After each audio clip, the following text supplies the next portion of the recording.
పౌలు పరిశుద్ధాత్మ నడిపింపు మేరకు సేవ చేశారు. అమోఘమైనటువంటి సేవ చేశారు. అనేకులను ఆత్మలు రక్షించాడు, అనేకులను రక్షించాడు, అనేకులను కట్టాడు, అనేక సంఘాలను కట్టాడు. అనేక సంఘాల్లో జయ సంకేతాన్ని ఎగరవేసినటువంటి వాడు అపోస్తలుడైనటువంటి పౌలు అని నేను మీకు క్షుణ్ణంగా మీకు తెలియజేస్తాను. పౌలు ప్రియమైనటువంటి చివరిగా లౌకిక సంఘం పత్రిక పాఠ్య భాగంలో మనకు కనిపిస్తాం. ప్రకటన గ్రంథం 3:14 అందులో అంటాడు, ప్రభుత్వ ప్రియమైన లౌకిక సంఘం కొలస్సీ సంఘానికి 40 మైళ్ళ దూరంలో ఉంది, ఫిలదెల్ఫియా సంఘానికి ఆగ్నేయంలో ఉంది అని ఈ యొక్క లేఖనంలో రాయబడ్డ ఈ మాటలన్నీ. ప్రియులారా, ఈ యొక్క సంఘం యొక్క ప్రాధాన్యత ఏంటంటే అది ఒక మంచి హై టెక్నాలజీ కలిగినటువంటి సంఘం ప్రాంతం. కంటికి పరీక్షలు చేసి కంటికి మంచి మందులు ఇచ్చేటువంటి డాక్టర్స్ ఉన్నారు. అటువంటి మందులు తయారవుతాయి.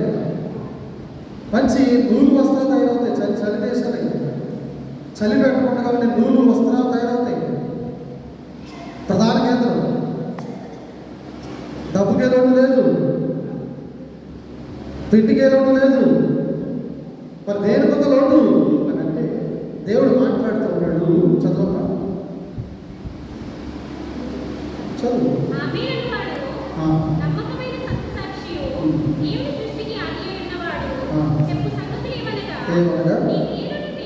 నీ క్రియలు నేను ఎరుగుతున్నాను, నీవు చల్లగానే నేను నచ్చగానే నేను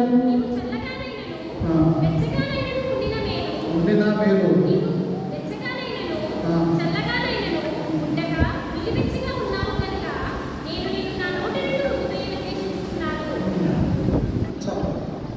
లౌకిక సంఘం ఉందండి.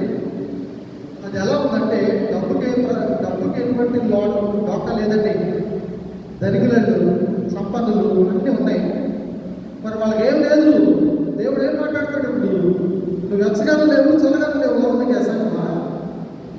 ఏ కోశానా కూడా నువ్వు మంచిదానివి, నువ్వు చాలా చక్కగా వాక్యం వింటున్నావు, నువ్వు మంచిగా ప్రార్థన చేస్తున్నావు, దేవుడు నువ్వు కట్టపడ్డావు, నీకు ఏ డోకా లేదు, నీ ప్రవర్తన బాగుంది, నీ పరివర్తన బాగుంది అని అన్నట్ల దేవుడు ఏమంటాడు? నీ క్రియలు ఎరుగుతున్నావు, నువ్వు చల్లగానే లేవు, వెచ్చగానే లేవు, నా నోట నుంచి నిన్ను ఒంగు వేస్తాను. చివరి అంటాడు, చదువుకో, చివరి 2 మాటలు.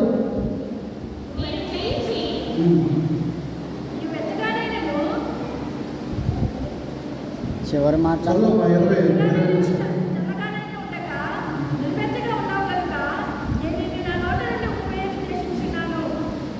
అక్కడికి అయిపోయింది. తర్వాత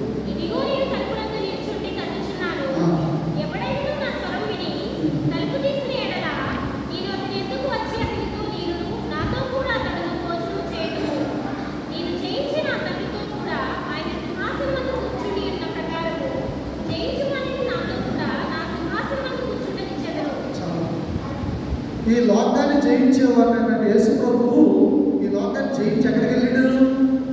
పరలోకానికి వెళ్ళాడు కదా. ఆయన ఎక్కడ కూర్చోబెట్టుకున్నాడు దేవుడు? సింహాసనం మీద కుడి పార్శ్వమున కూర్చోబెట్టుకున్నాడా? మనల్ని కూడా ఆయన సింహాసనం మీద ఈ లోకాన్ని జయించి మన దేవుడి దగ్గరికి వెళ్ళగలిగితే సింహాసనం మీద మనల్ని కూడా ఆయన కుడి పార్శ్వమున కూర్చోబెట్టుకుంటాను అని మాట్లాడుతున్నాడు. ప్రభుత్వ ప్రియమైనటువంటి వాళ్ళు ఈ లోకాన్ని జయించే వాళ్ళై ఉండాలి. లోకాన్ని జయించాలంటే ఏం చెప్పాడు? నేను తలుపు తడుతున్నాను, హృదయం అనే తలుపు వద్ద యేసు నామమున నిలిచి ఏం చెప్పాడు ఆయన? ఒరే నాయనా, నేను వచ్చాను, తలుపు తీరా అంటే, లేదు నాయనా, నేను పోతున్నాను నాయనా, నువ్వు వెళ్ళు నాయనా, మరలా ఒకసారి రా నాయనా, నాకు ఇప్పుడైతే చాలా బతకగా ఉంది నాయనా అని నిద్రపోతూ మైకులో ప్రార్థన. నిజంగానే నిద్రలో మనకి దర్శనంలోనో లేకపోతే కళ్ళలోనో వచ్చి ఆయన ఎవరి నాయన తలుపు తీరా, నేను వచ్చి నీ హృదయంలో ఉంటాను, నేను ఈ హృదయంలో ఉండి నేను బాగు చేస్తాను, నీకు మంచి మాటలు చెప్తాను అని అంటూ ఉంటే అదే కళ్ళలో అతను ఏం చెప్తాడు? దేవుడితో ఏం చెప్తాడు? నాయనా, నాకు అంత టైం లేదు నాయన, వాళ్ళంతా కష్టపడి వచ్చింది ఆయన, కొడుకున్నాను ఆయన, మరలా తిరిగి ఉదయం 9 గారి 10 గారి లేస్తాను ఆయన, అంత వరకు నన్ను డిస్టర్బ్ చేయకు నాయన. తర్వాత మరొకసారి నేను డ్యూటీకి వెళ్ళని సమయంలో నాకు సెలవు దినాల్లో వచ్చిన ఆయన నువ్వు నా దగ్గరికి వస్తే అప్పుడు నీకు తలుపు తీస్తాను ఆయన అంటే మళ్ళీ వస్తాడండి ఆయన లేదా? లౌదికీయ సంఘం ఒకటే ఉందా ఆయనకి? ఫిలదెల్ఫియా సంఘం లేదా? ఫిలదెల్ఫియా సంఘం ఒకటే ఉందా? స్వర్మ సంఘం లేదా? స్వర్మ ఒకటే ఉందా? సాదీస్ లేదా? ఎన్ని సంఘాలు లేవు? ఎన్ని సంఘాలలో ప్రజలు లేరు?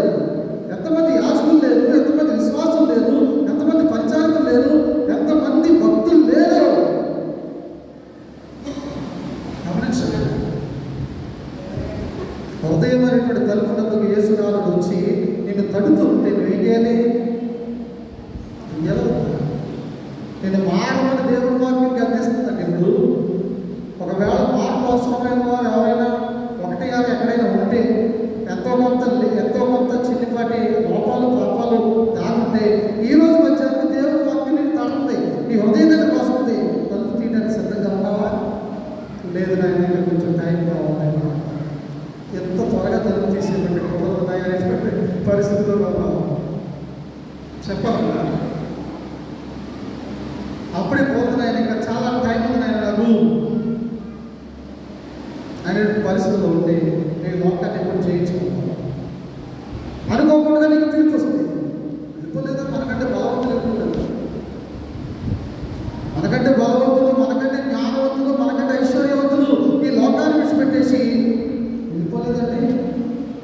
మరణించలేదు. ప్రభునందు మృతులు మాత్రమే ధన్యులు.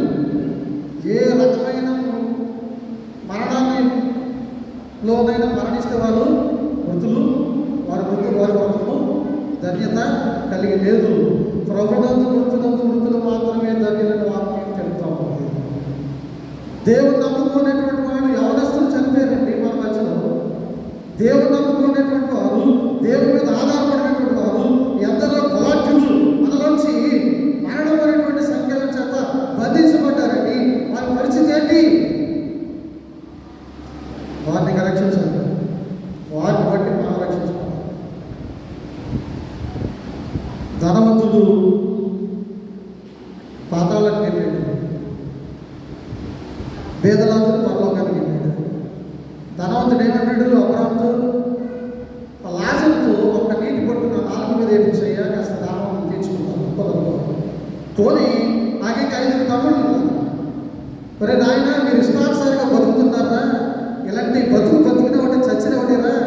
రేపు పొద్దున్న మీరు చచ్చాక మీరు వస్తే పరలోక రాజ్యంలో దేవుడు ఉంటాడురా, తలుపు తీయమంటే తీయడురా నాయన, మీ బతుకులు మార్చుకోండి అని మా తమ్ముడికైనా వచ్చి వెళ్ళి చెప్పి వస్తానండి, నన్ను విడిచిపెట్టండి అన్నాడు. విడిచిపెట్టాడా? అవకాశం ఉందా? విన్నా ఉందా? బిజినెస్, జాబ్, ఇప్పుడు గ్యాగ్ అయితే వెళ్ళిపోవాలి, బ్యాగ్ అనేసి ఎప్పుడు పిలిస్తే అప్పుడు వెళ్ళిపోవాలి, పని పాట వదిలేసి కన్నీరు కార్చుకున్న దేవుని సన్నిధిలో, పశ్చాత్తాపంతో దేవుని సన్నిధిలో మొర పెట్టండి. మీ పిలుపుకు మేము బదులుగా ఉన్నాం ప్రభావ, మీరు ఎప్పుడు పిలిస్తే అప్పుడు మీ పరిశుద్ధ స్వాస్థ్యంలో మేము చేరడానికి సిద్ధంగా ఉన్నాం అని సైనికుల వల్ల మీరు ఆత్మీయ పోరాటం చేయండి. దేవుడు గద్దిస్తున్నాడు. ఈ ఫిలదెల్ఫియా ఈ లౌదికీయ సంఘాన్ని దేవుడు హెచ్చరిస్తున్నాడు. 18-19 వచనాల్లో వాగ్దానం ఇస్తున్నాడు. 20-22లో నువ్వు తలుపు తీస్తే నేను నీ యొక్క హృదయంలోకి వస్తాను, నేను ఆస్వాదిస్తానని. ముగింపులో చెప్తున్నాడు, నువ్వు రక్షించబడితే పరలోకంలో నీకు ప్రేమని ఏర్పాటు చేస్తాను, నన్ను చూసే భాగ్యం నీకు దొరుకుతుంది.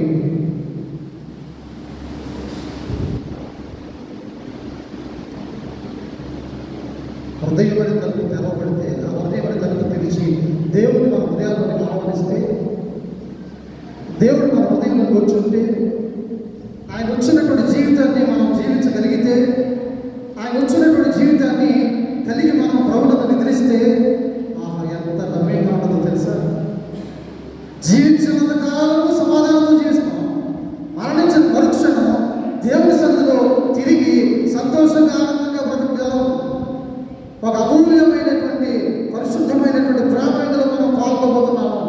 దేవుని యొక్క వాక్యాన్ని స్వయంగా వెళ్ళబోతున్నాము.